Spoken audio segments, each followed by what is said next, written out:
new baby enters the world. And just like every child before him, he carries the expectation of a long and healthy life. But today, that expectation is higher than ever before, because this baby enters a new world, where our greatest dream, to conquer disease and prolong life, may finally come true, through the power of genetic science and DNA.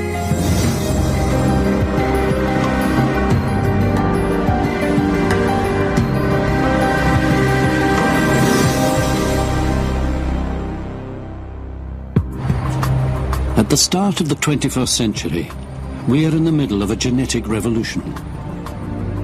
Driving it is an incredible discovery that through all of us runs a single code of life called DNA. We now know that DNA guides our existence from the moment of our birth to the instant of our death. That our fate is written in this simple molecule and all its thousands of combinations that are our genes.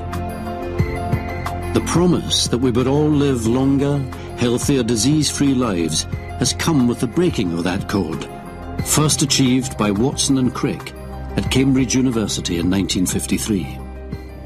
We've been tracking two technology revolutions for the last 40 years, computers and genes. In the last several years, these defining technologies of the 21st century have begun to fuse together to create a powerful moment for a new economic and social paradigm in the 21st century. Genes are the raw resource of the 21st century. The question is whether we're on the verge of conquering most of our medical problems, our major diseases, things that makes us go wrong. And the answer is absolutely yes. We're investing heavily in our genetic future. It's estimated that there are more than 1,500 labs working on genetic medicine in the US alone. Our technology is going to have enormous influences on who we are in the future. Essentially, we have slammed evolution into fast forward. But where some are happy to embrace an unknown future, others see too much faith placed in untried technology. I think to believe that the scientific community has the wisdom and the knowledge and the foresight to create a second genesis that can perfect the first genesis, millions of years of evolution, is absolutely, it's pathological thinking. But what do ordinary people think? To find out, Discovery conducted a comprehensive poll to sample public opinion on genetic science in 8 countries around the world. First of all, we asked if genetic science would benefit mankind. 2/3 of Britons believe it will be beneficial, with the Americans feeling more positive at 82%. It opens up this whole new sort of realm of possibility, which can be really positive, I think. I'm hopeful for the future with DNA because it's going to help eradicate disease. Oh, no, I think it's very exciting. I think science has got to move forward. But many people believe that human genetic research is tampering with nature and as such is potentially dangerous. Most concerned are the British and the Poles. Least worried are the Danes. I don't think it's going to help anybody in as much as what have they done with it? It's very frightening overall to me because it's basically humans playing God and creating new life form, and it's just not, in my opinion, what we're meant to do with nature. It's just not. It's not natural and it's not God's way. On balance, when asked if the benefits from genetic developments will outweigh the risks, just over half agreed, though the British were the least convinced. But whatever people believe the future may hold, the fact is that the humble DNA molecule is affecting real people now. Genetic science is already transforming lives. Disease prevention has long been the dream of medicine, and genetic science could make that dream come true. For every child born at the start of this century, the hope is that by the time he has grown, we will be able to read every part of his genetic makeup and determine his risks from all major diseases. And forewarned is forearmed. because it's now realized that the great killers of the Western world, like heart disease, diabetes and cancer, all have a genetic basis. Together, they account for half of all adult deaths in the UK.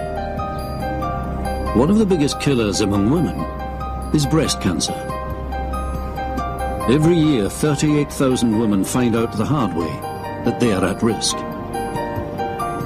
Wendy Watson was one of them.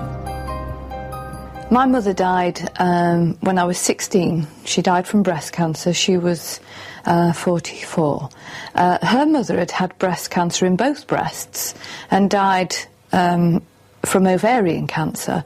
So I went to the GP after my mother died and said, could it possibly be hereditary? And he said, oh no, don't be so silly, it's breast cancer isn't hereditary. But when Wendy researched her family history, she found overwhelming evidence that the cancer was passed from generation to generation. 9 out of 10 of her female relatives had developed breast cancer. And I thought, I don't actually want to spend the rest of my life worrying about when I'm going to get it. And I came to the conclusion that the best thing I could do would be to remove the risk as soon as possible, i.e. remove it now, before I've got it. As the cancer starts in the breasts, the only sure way of preventing it from spreading is to have the breast removed. At the age of 35, Wendy Watson underwent a preemptive double mastectomy. What I did isn't right for everybody, but it was absolutely right for me. Absolutely.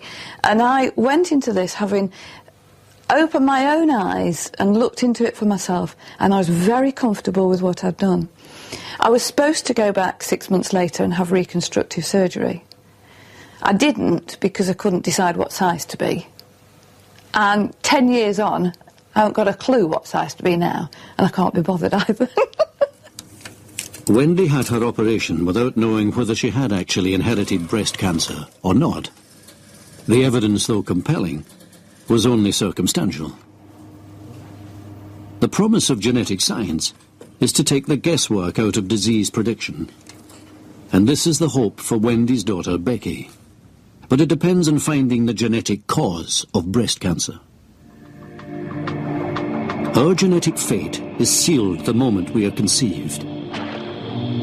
In that fusion of the egg and sperm, the first cell has 46 chromosomes, 23 from the mother and 23 from the father. Making up each chromosome, wrapped in a tightly packed bundle, is our DNA, the code of life. The DNA code is made of 2 matching strings of chemical bases, joined and twisted into the famous double helix structure. Each of the 4 bases pairs up with a partner on the other strand, A to T and C to G. These bases then arrange themselves into bunches, tens of thousands at a time. These bunches are our genes. It's the pattern of gene activity which makes all the different cells in our body. But what makes us all different from each other is which genes we inherit from our parents. And that is largely a game of chance. When a couple have a child, half the mother's genes and half those of the father are combined to make the new baby. We all hope our kids will be dealt a good hand and inherit a good combination of genes. Every time we conceive a child, the genes get reshuffled into a new and unique combination. The reason our children are like us is because of where the genetic information comes from. But there's no way of knowing quite how each new generation will turn out. For most, it comes down to things like our height, being short or long-sighted, an aptitude for maths, and so on. But occasionally, nature makes a mistake. And a child inherits something from its parents that is altogether more serious. The problem is, with tens of thousands of genes in the human body, how do you find the one that's gone wrong?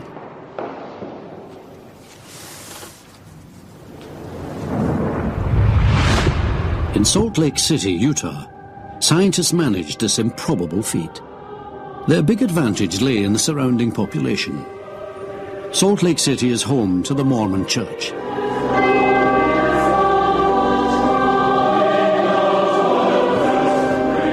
The Mormons believe that if you become a Mormon, so can your ancestors.